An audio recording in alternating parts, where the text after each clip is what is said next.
આ ભાગવત સાંભળી અને અમારા બધા પિતૃઓને ઉત્તમ લોકની પ્રાપ્તિ થાય એવી ભગવાનને પ્રાર્થના કરવાની. આપણે પણ આજે છેલ્લા દિવસની પૂજા કરવાની છે.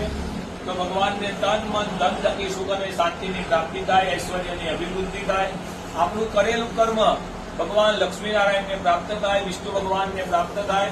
કુલદેવી ઉમિયામાના ચરણમાં અર્પણ કરીશું અને એ બધા દેવો આપણા પિતૃઓને પ્રાપ્ત કરાવશે.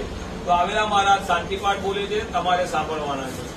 યા શ્રી સ્વયં સુકૃતિનામ ભવને સ્વલક્ષ્મી પાપાત્મનામ કૃતદિયામ હૃદયે સુબુદ્ધિ